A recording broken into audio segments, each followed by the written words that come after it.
So you're with them on a day-to-day basis then, once Yes. they're there? So you're able to instill this mindset into them and the support system for them over the course of time, right? Yes, yes. Really what is happening, it's energy. It's energy. Once you communicate with them and interact them with enough, using words of regulation and with your intent being to connect with them emotionally, after a while they start feeling good in your presence. So when you talk to them, there is no resistance or aggression towards you, because now you have established this relationship and that trauma doesn't get triggered as much. Okay. Because there's a relationship Did you ever now. fall off track again with them? Like, do you do what Brian Post says, just apologize and move forward, or? Oh, it took a long time before I could get to the stage of apologizing, because I wasn't raised that kids are not even worthy of being apologized to. Okay. Kids are just little people there to do what I say do, and that's it.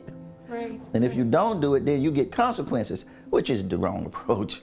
But that's the approach I did for years when I worked at the facility. And that particular child, she was so afraid of the police because of the relationship that she had with them when they would call to turn her in, how they would take her down to the floor and put handcuffs on her and lock her up in a room. And then she came into an environment that she could do some of the same things that she was doing that causing the police to come in, but there wasn't no police coming now. And at the time, if she's doing her stressful time and during the time that she's acting out, that's not the time that you want to try to correct her. You want to give her some me time and give yourself some me time. This particular girl, we ended up, when we left Virginia, we took her back to Anderson with us. She's 30 years old, and she still has some trauma in her life, and she still has some problems. But she done came such a long way compared to the way the system had it set up, saying that she won't be able to live in a regular community. Yeah. So a lot of the kids, all they looking for is that love, that unconditional love, whether they doing good or whether not. Well, not we call what they doing is bad versus what we think is good. Right. If you love them during that same time, when they doing things or behaving in a way that you don't really like, you'll find out that they'll make a complete new change.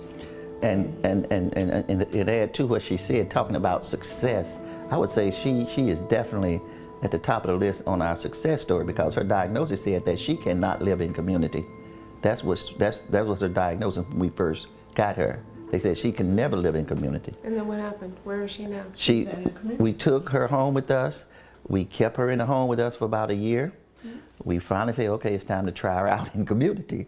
And so we took her out and got her an apartment, which I went with her, and I wished to go grocery shopping with her. You know, I was with her. I was supporting her during the first time we took her out, and during the second time we took her out, and during the third time we took her out, because she lost apartment after apartment after apartment because it was something she wasn't used to. Right. But we continued to work with her, and she's been in her own place now for over a year, maybe going on 2 years or more. That's fabulous. Yeah. Congratulations to both of you. Yeah, so that's definitely a success. Congratulations. And she's on house arrest.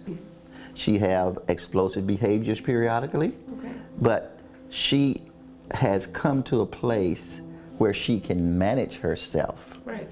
She does things for herself now, whereas we was doing it for her in the beginning. She's now completely self-sufficient as best as she can. Yeah. You know, the trauma doesn't go away, but you can learn to manage it.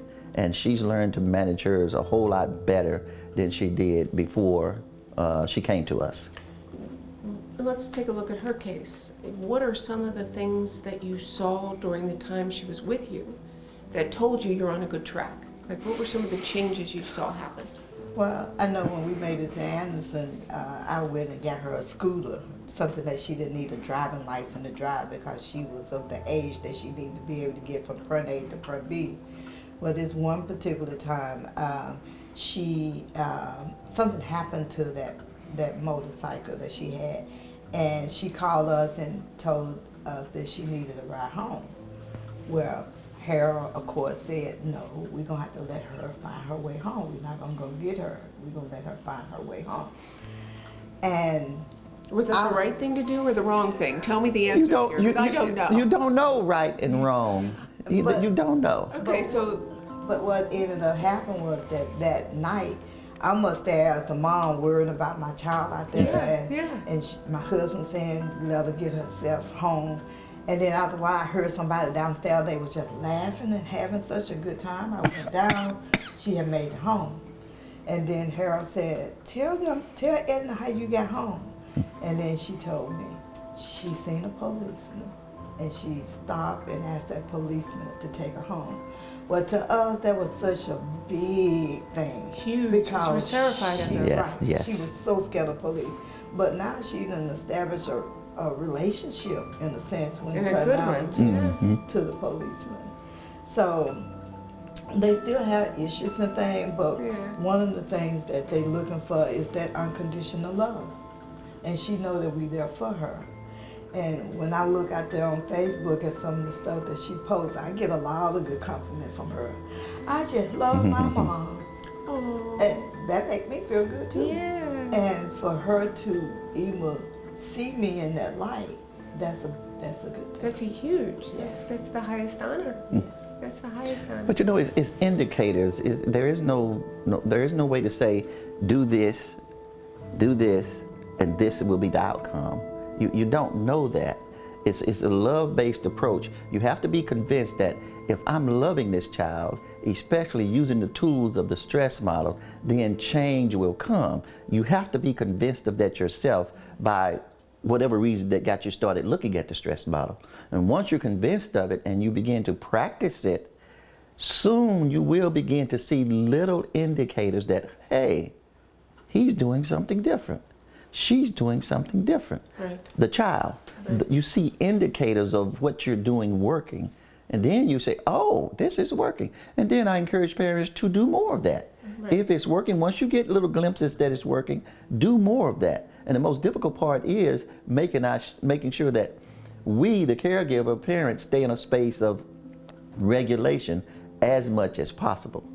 And there are times when we lose it, we go beyond our window of tolerance, but still comes back to practicing what you've learned that's working. Well, are there ever situations though that you think you found the key and it's working, and then all of a sudden, it doesn't work again? That doesn't work. That creates stress for you. Yeah, that's like it screws with your head. Yeah. In my experience, once you understand the stress model, really understand it, and practice it on yourself. Gotcha. Get an understanding of how you are acting and behaving in light of the stress model. Because the clearer you can see yourself, the clearer you will be able to see where that child is. And with us being the adult caregivers and adoptive parents, I think it's more of our responsibility to work at getting ourselves in a place of regulation, because by us being in a state of regulation, that is going to automatically trickle down or transfer to the child. The child will not have any idea what's going on, but I have an idea going on. I have an idea what's going on, and by what I'm doing, when I get indicators that it's working, that's encouraging and empowering to me to continue to do it. Right. One of the things that when we left Virginia and went back to Indiana, and I went back and I told my friends, I said, you know what? I just got just a little taste on how Jesus loves us unconditional and how God loves us unconditional, working with these high traumatized kids. Yeah. And in spite of what they're doing, they got to see that we still love them. And all of them were successful. It's 1 o'clock, by the way, in case you wanted to ask something quick. Yeah, let me go. Okay. Thank you. Damn Sorry. you guys interrupting the good stories. I just wanted to They're always doing this all day long. Just messing with you, right? That was one of my questions, actually, would be the unconditional love answer. So what do you repeatedly try to instill upon these kids? It's the unconditional love. Today you were both therapeutic respite, is that correct? Respite. Respite. Mm-hmm. I'm going to say that again. Mm-hmm. Today you were both therapeutic respite foster parents. What is that? What does that mean? To me, in light of the stress model, we are really therapists. Not long ago, I was at a family's house and I got called a babysitter. Oh, your babysitter's here. You know, and I thought about that. I say, I'm the babysitter, huh? But it's more than being a babysitter. I told her we are therapeutic babysitters. Great, that's better. Choose love. Choose love. Choose love.